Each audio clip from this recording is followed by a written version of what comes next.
It's my favorite book. It's a lot of people's favorite book.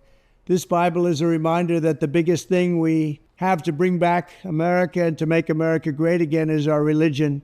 Religion is so important. It's so missing, but it's going to come back, and it's going to come back strong, just like our country is going to come back strong.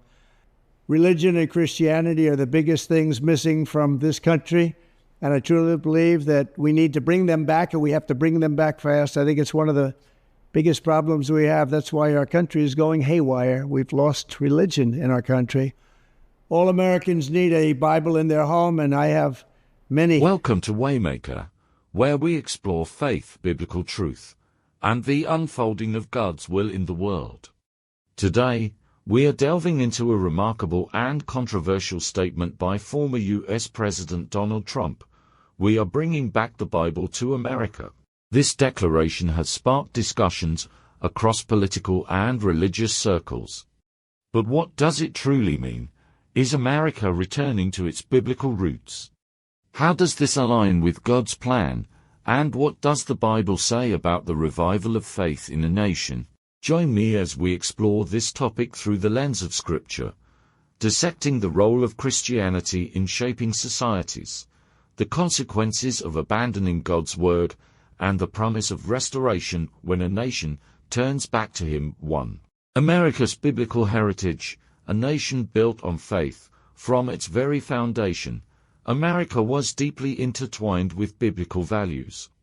The early settlers, including the Puritans, sought to build a society rooted in Christian principles.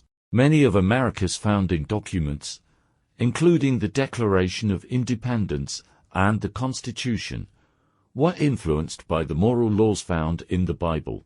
In Psalm 33:12, we read, "Blessed is the nation whose God is the Lord, the people He chose for His inheritance." The United States was once a nation that honored God, with prayer in schools, public acknowledgement of biblical morality, and leaders who openly spoke of their faith. But over the decades, secularism has grown, pushing God further from the public square. Now, Trump's statement raises an important question: can America truly return to its biblical foundation? 2. The decline of biblical values in America.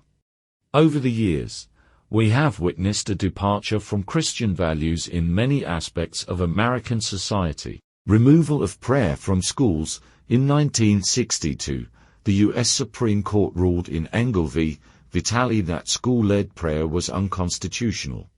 This marked a turning point in America's spiritual decline.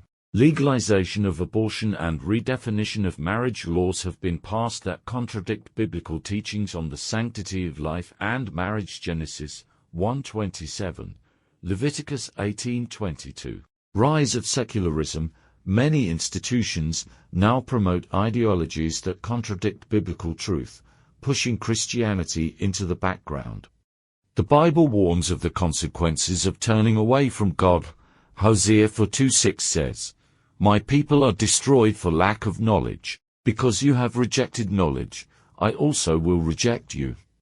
As faith has declined, we have seen increased moral confusion, division, and instability. This is not mere coincidence, but a reflection of what happens when a nation strays from God's design. 3. The call for restoration. Can America return to God? Trump's statement, "We are bringing back the Bible to America," echoes sentiment seen throughout Scripture. When nations strayed from God, He always called them to repentance and restoration. In 2 Chronicles 7:14, God gives a powerful promise: "If my people, who are called by my name, will humble themselves and pray and seek my face and turn from their wicked ways, then I will hear from heaven, and I will forgive their sin and will heal their land." This verse holds the key to America's revival. It is not enough for political leaders to declare a return to biblical values. The people must turn their hearts back to God. 4.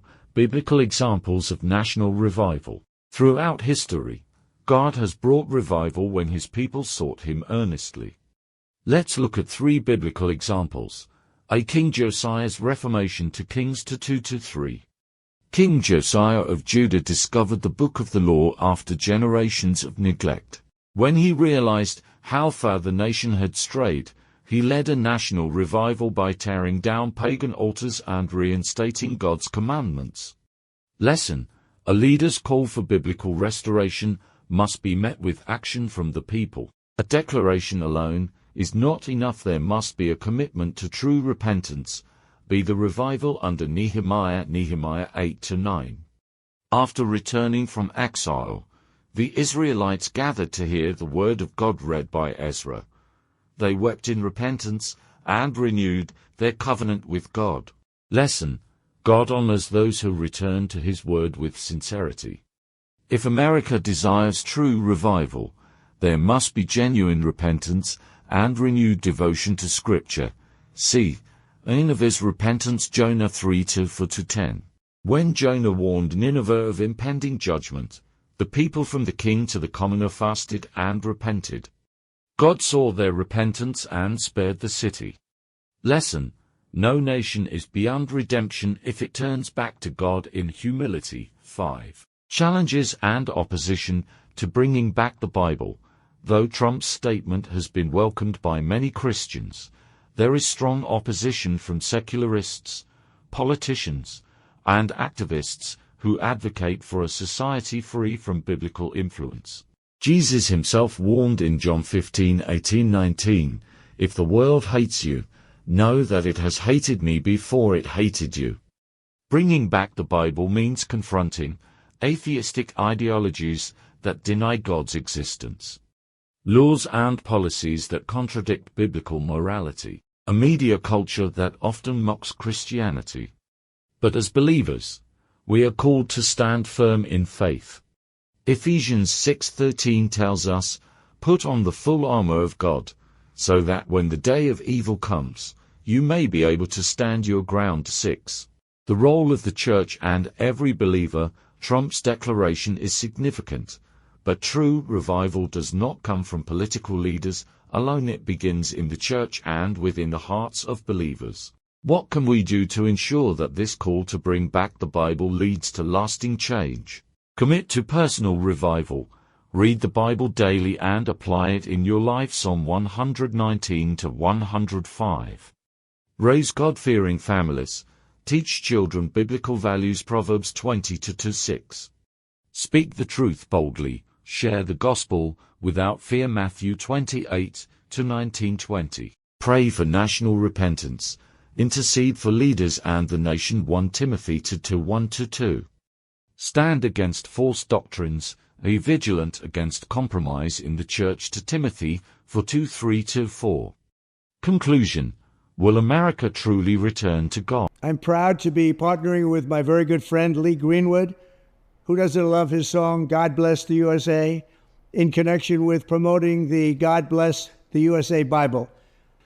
I want to have a lot of people have it. You have to have it for your heart, for your soul. Many of you have never read them and don't know the liberties and rights you have as Americans and how you are being threatened to lose those rights. It's happening all the time. It's a very sad thing that's going on in our country, but we're going to get it turned around. Back America and to make America great again is our religion.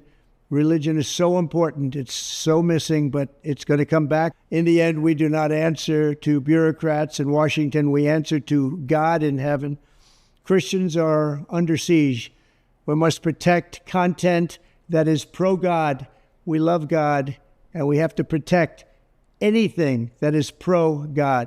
We have to bring Christianity back into our lives and back into what will be again a great nation.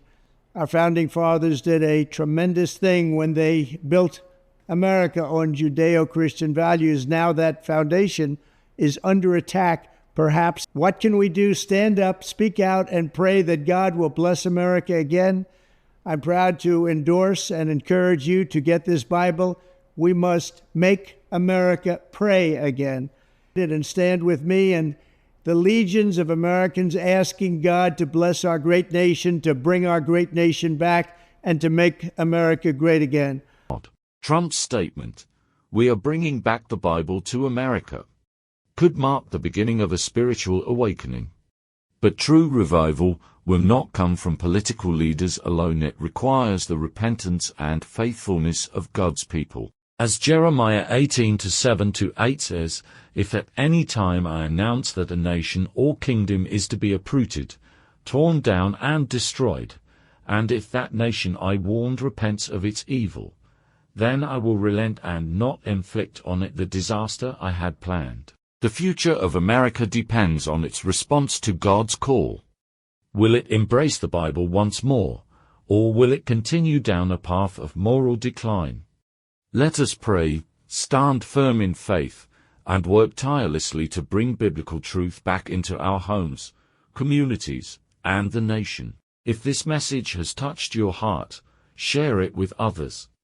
Like, comment, and subscribe to Waymaker for more discussions on faith, prophecy, and biblical truth.